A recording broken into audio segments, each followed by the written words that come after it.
Hey everybody, back with a quick 8 card recap, and I'll kind of pan out a little bit. You can see they're all cards from the 1970s. Starting here with a couple of really sharp cards from 73, two Hall of Famers. We've got the Burt Blyleven on the left and the Al Kaline on the right. Pretty good centering on those. One thing you got to watch for though on these 73s, the fronts with that white finish it's pretty easy, but the back has kind of got a black mat to it, and it really shows a lot of the small imperfections. So, and oftentimes if the centering on the front is great, the back centering is not, which is the case with both of these. These both look like 8s from the front, but on the back it looks like 6s. So that's probably why they got the grades of 7s. Still really sharp additions to the collection. Another really sharp card for a 7 is 74 Topps All-Star second baseman. It's got two of the key players that I collect, Joe Morgan and Rod Carew. And was looking to pick it up in an 8.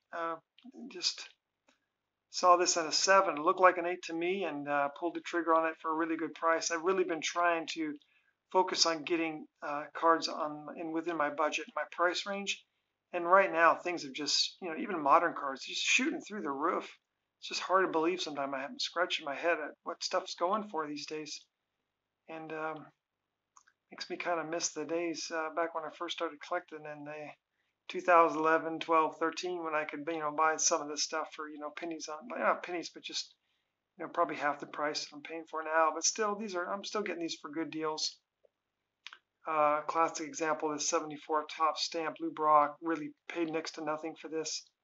Somebody clearly had submitted this with the hope of getting a better grade, but these 74 Topps stamps are really tough. It's the surface that tends to hold them back because they have like a roller mark or just kind of some indentation on them. They indent really easy because they're stamps, right?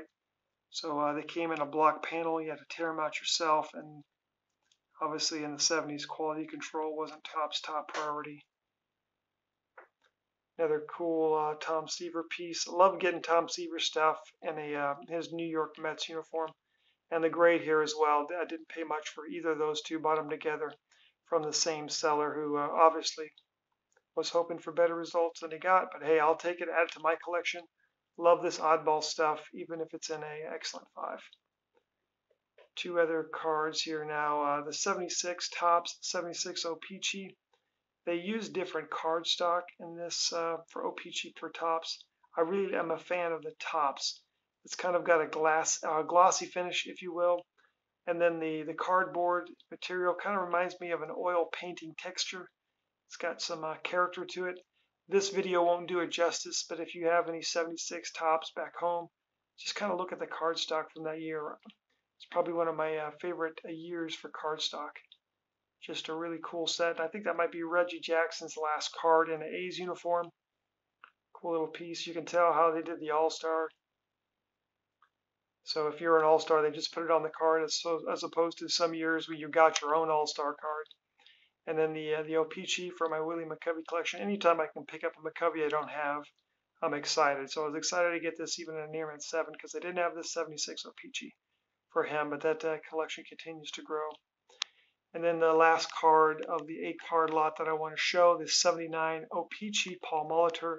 It's pretty easy to pick out the difference between Topps and O-Pee-Chee in 79 because you can see in the left corner they have the O-Pee-Chee symbol. I think it's kind of cool. But this is Paul Molitor's first year. He's got that card all to himself. And then you can even look at the slab here and see this is one of the original styles. That you can tell that it starts with a 0, but the zeros themselves have got the lines crossed out. So see the difference between that first 0 in the Willie McCovey and the 0 in the Paul Molitor. Very different. But that was the original style of PSA card holder, which I kind of find interesting as well, looking at how the PSA company's card cases have evolved throughout the years. So maybe someone should do a video on that. That would be pretty cool. Anyway, I hope you enjoyed it. Once again, I appreciate your posts and comments, and I'll talk to you again soon.